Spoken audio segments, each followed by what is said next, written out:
Obrigado, Freitris. Bom, boa tarde a todos.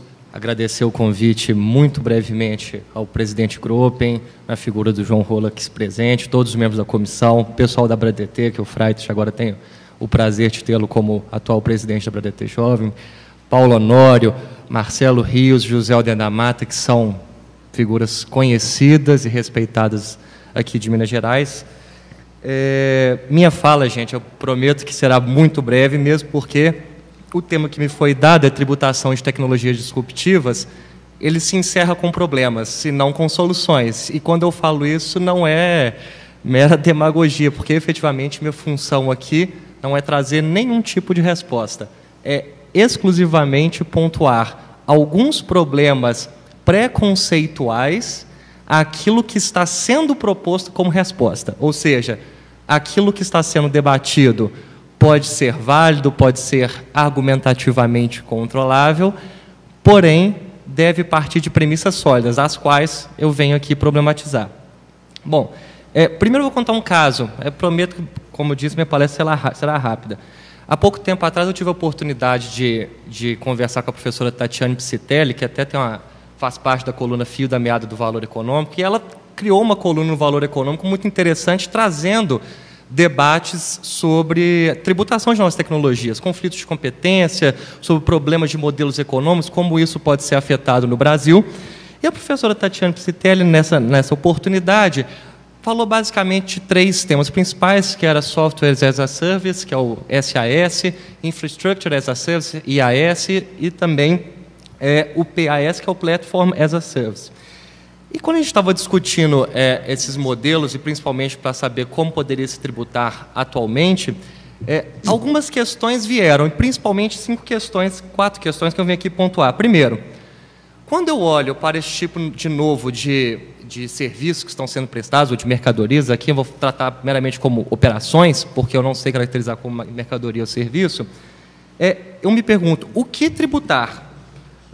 Há um grande problema de compatibilização do modelo constitucional de outorgas de competência atualmente dado, no modelo posto em 88, como mercadoria aos estados e serviço aos municípios, com o atual cenário fático existente. Ou seja, mercadoria, como bem pontuou o professor Marcelo, não é mais só bem corpóreo, há também bens incorpóreos. Serviço não é só meramente obrigações de fazer, mas há um problema, portanto, de coordenação, porque eu não sei mais se no quadrado mercadoria entra uma bola mercadoria nova, 2018. A mercadoria 1988 é a mesma mercadoria 2018. E esse grande problema, inclusive, em relação a conflitos de competência, que será o objeto da palestra, fica muito claro se nós observarmos, como diuturnamente foi noticiado, no Estado de São Paulo, o Estado de São Paulo pretendeu tributar via ICMS download, o município de São Paulo fez o mesmo e criou um conflito de competência dentro do próprio Estado de São Paulo. A Receita Federal, que não está nem um pouco preocupada, teoricamente, com o ICMS e com o ISS, está, sim, preocupada com a conceituação desses institutos para fins de PIS/COFINS importação, ICMS importação, imposto de importação, etc., e também, recentemente, tive a oportunidade de falar sobre esse tema em uma outra localidade, e eu fiz uma pesquisa na Receita Federal breve sobre alguns critérios que a Receita Federal poderia elencar para caracterizar mercadorias e serviços. Eu confesso que, numa pesquisa rápida, achei 6. Por exemplo, alteração da estrutura básica, escala de produção em larga escala por encomenda, nível de personalização, transferência de código-fonte ou de tecnologia ou não, tipo de contrato, se é cessão, se é venda, o tempo do contrato, se o contrato é só cessão permanente até, se é só cessão temporária até quanto tempo, se é cessão permanente, porque não faz muito sentido eu falar de venda quando eu tenho uma cessão temporária. Ou seja, a própria Receita Federal, ela mesma já nos indica que há critérios e números. E esses critérios e números nos levam a alguns problemas. Por quê? Efetivamente, eu não sei do que eu estou diante. Afinal, isso é mercadoria, isso é serviço, como tributar?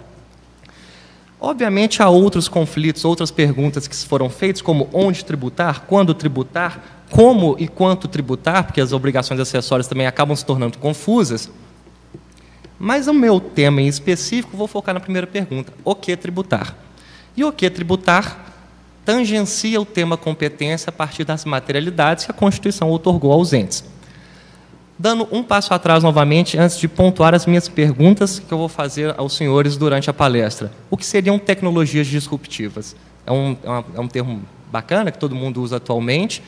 Todo mundo pensa em tecnologia disruptiva como Netflix, como Spotify, etc. Mas o termo tecnologia é um termo cunhado como uma representação de conhecimento e disruptiva como quebra de paradigma. Ou seja, aquilo que existe foi transformado, e não meramente, como o professor Paulo Honório aqui mencionou, evoluído, aprimorado. Não, há uma quebra de paradigma, e o professor Paulo, inclusive, utilizou o termo disruptivo algumas vezes como quebra de paradigma, algo novo, algo não compreendido.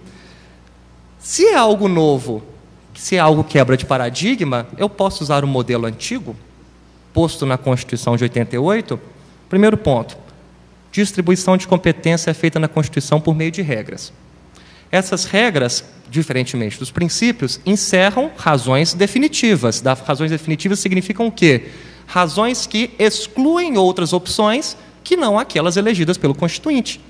Ou seja, se o Constituinte disse que mercadoria compõe o conceito de mercadoria, os elementos A, B e C, não pode o mundo fático falar que ou os elementos D, E e F também compõem o conceito. Afinal, se disruptivo foi e não está na competência originária da União, dos Estados, haveria aqui um problema de caráter normativo, constitucional normativo. Competências tributárias se dão por meio de regras.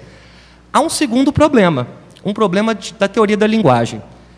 Muito já se debateu, todos vocês conhecem provavelmente o livro da professora Misabel sobre tipos e conceitos, e muito recentemente o professor Humberto Ávila publicou um livro de competência tributária em que ele critica exatamente se na Constituição há conceitos ou tipos para exatamente na parte de competências tributárias, e ele é enfático, há conceitos.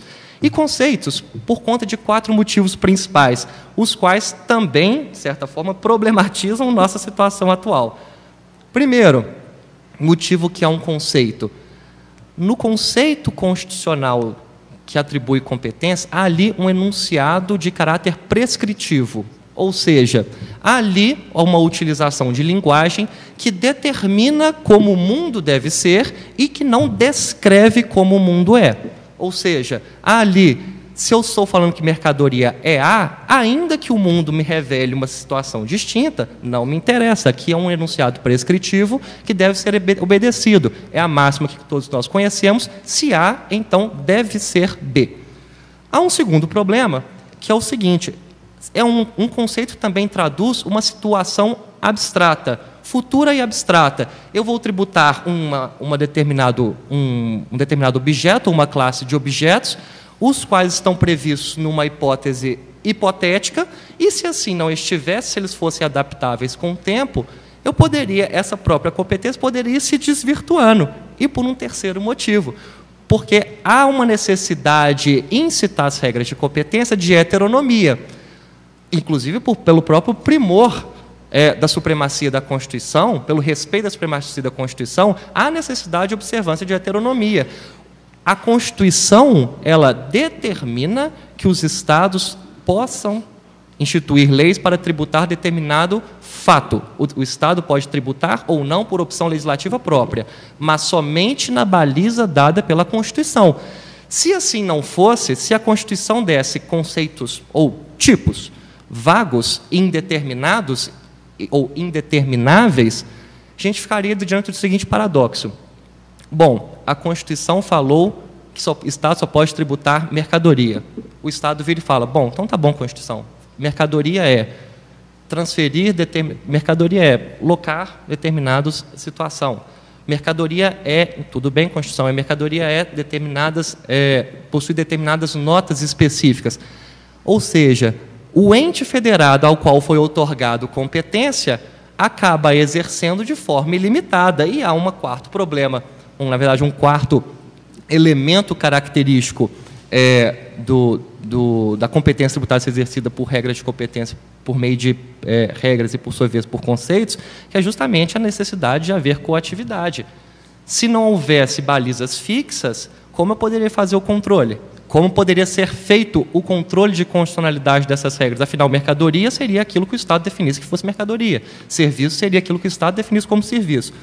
Então, e mais, se conceitos não fossem, e se os conceitos não fossem pré-determinados na ordem constitucional, e se também não estivesse estipulado elementos característicos fixos, para que existir a proibição de delegação de competência? Segundo, qual seria o sentido em outorgar competência residual à União, sendo que, teoricamente, os entes federados subordinados poderiam trazer os elementos próprios daquela que ele lhe chama como característicos de competência tributária? E, por fim, um terceiro elemento, que também não faria muito sentido, é justamente em relação à probabilidade de não haver invasão de competência. O Estado falaria que mercadoria é A, o município também falaria que mercadoria é A, e isso não faria o menor sentido.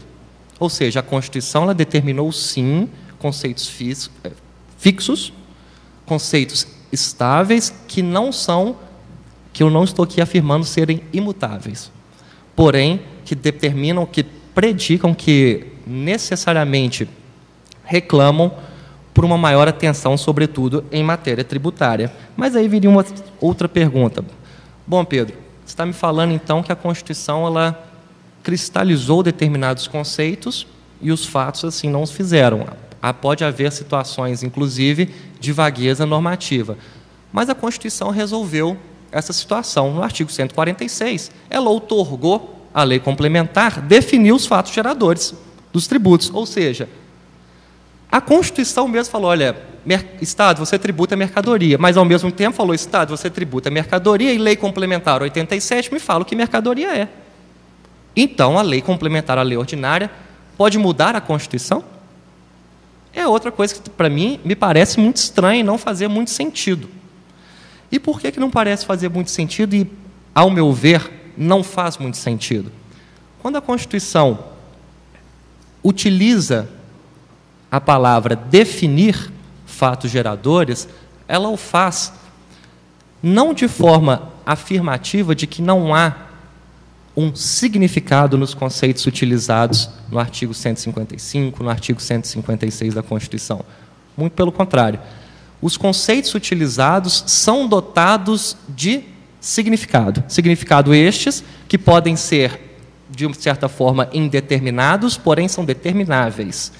E o que a lei complementar vem é definir um significado radicado da Constituição.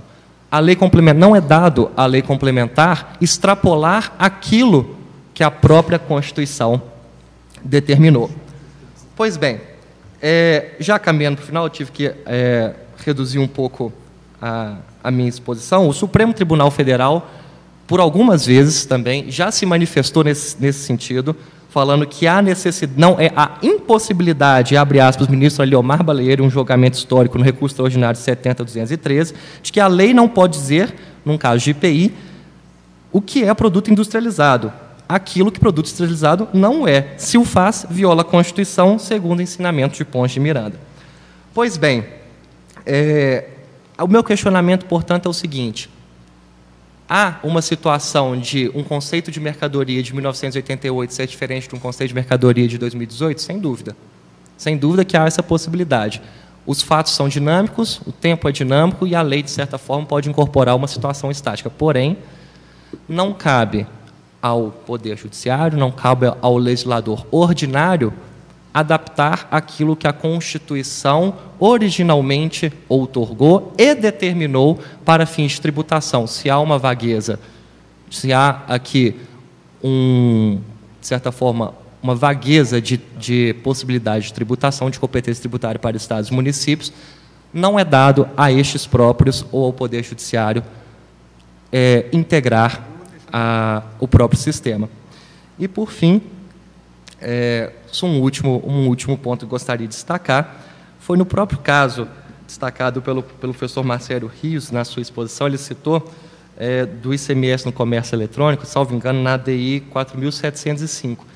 Nessa ADI, na medida cautelar que foi dada nessa ADI, é interessante quando nós lemos o inteiro teor as notas taquigráficas do julgamento, etc.